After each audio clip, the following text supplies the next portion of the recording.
Okay, next. Rodent Control Integrated Pest Management. IPM.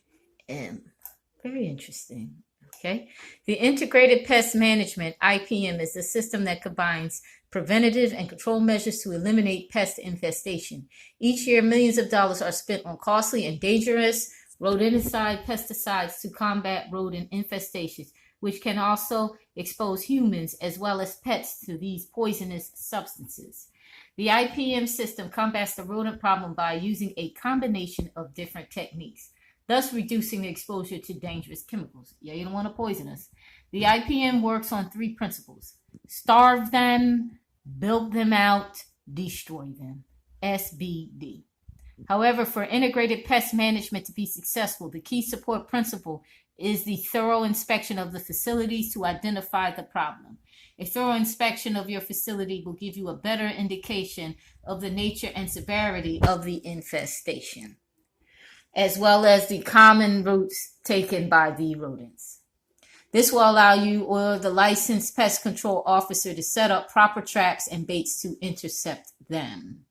There are a lot of signs that could indicate the nature and severity of the problem. These include rat droppings. The physical state of droppings may or may not indicate recent or old infestation. Soft, moist droppings usually indicate live rodent activity, while hard and dry ones indicate old. However, this may not work all the time. The location of the droppings, whether in dark corner or near an area with plenty of sunlight or heat, may affect the appearance of scat. Amount of droppings indicate heavy or light infestation. The size of pellets will show if the rodents are large or small, and if different sizes are present, it indicates litters of young are being reared. Gnawing. Rodents spend about 2% of their life gnawing, chewing up on various materials. This is done to sand down the front gnawing teeth as they constantly grow. Yes, their teeth grow, so they have to gnaw to keep them down, or else they'll grow through their brain. Rodent runs. Rat runs are difficult to tell by appearance if they are old, new or old. Use white chalk or paint to suspected rat runs. The rodents are creatures of habit and will continue to use the same pipe or beam or floor wall junction. It will leave marks caused by dirt or grease on feet or fur. Other signals include burrows, runways, rodent doors, urine stains, rodent sounds, and live or dead rodents. Okay, go on to the next section. Starve them. The main purpose of rodents' entry in a food establishment is to seek food and water. There are many sources of food in a food establishment, and by depriving rodents of food and water, we can significantly reduce their population. The food storage containers must be made of material that is impervious to rodent gnawing. Food containers made of metal, glass, or smooth hard plastic is ideal for storage of food items. All right, so store them right. There are many opportunities for food particles to spill over onto the floors, behind equipment, and other hard-to-reach places during normal workday in a typical food establishment.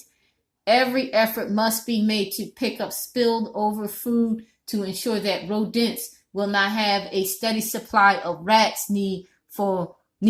steady supply of food. Rats need water for survival. Eliminating any standing water and other sources of water will also help control their populations. Properly stored garbage also provides a steady source of food for rodents. All garbage containers must be made of metal or hard smooth plastic with tight-fitting lids. Garbage removal must be done on a daily basis. Mice need even smaller amount of food and very little water to survive. They can acquire most of the water from the food. Although it is difficult to completely eliminate all food for mice because of their lesser food requirements, however, an abundant supply of food will certainly lead to a bigger infestation. Build them out. One of the reasons rodents exist in buildings is because of favorable conditions that permit them to hide, nest, and breed. They will not remain where safe shelter or food is not. available. Okay, so if food is not available, they won't stay. You don't feed them, they won't stay. To combat infestation in your premises, it is necessary to be able to recognize rodent harborage or hiding places, both actual and potential, as they are the conditions favoring rodent life and propagation.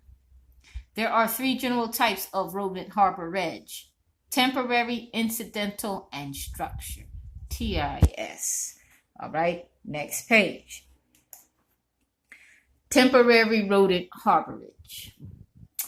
These are conditions arising out of failure to maintain premises in a clean and sanitary condition, or faulty methods of operation, housekeeping, or storage of stock.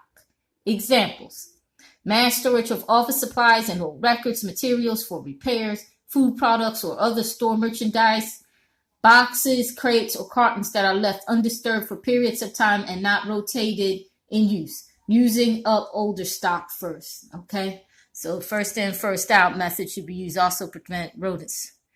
Unused, FIFO, remember. Next, unused or obsolete fixtures or equipment, especially those having drawers, compartments, or other hollow enclosures. All right, next, miscellaneous junk, trash, odds and ends placed in closets, cellars, boiler rooms, or out of the way places or portions of premises not in daily use, having little or no light. All right, so you got to make sure something's busy. They don't like busy places. If it's not busy, the rats will start occupying there. Garbage cans, next, garbage cans left uncovered overnight or having poorly fitted covers or in a defective leaking condition, or exposing food trash. Next, passageways used in transporting or storage garbage cans for removal with spilled particles of food on floors, especially in corners. All right. Next, accumulations of rubbish at bottom of air shafts, dumb waiter or elevator shaft pits, under sidewalk or cellar window gratings, or other parts of premises not cleaned regularly. All right. Prevention. How do we stop these buggers, so critters? Unused materials should be stored neatly and away from walls, allowing enough space for an individual to pass through during cleaning, and should preferably be stored sufficiently high above the floor to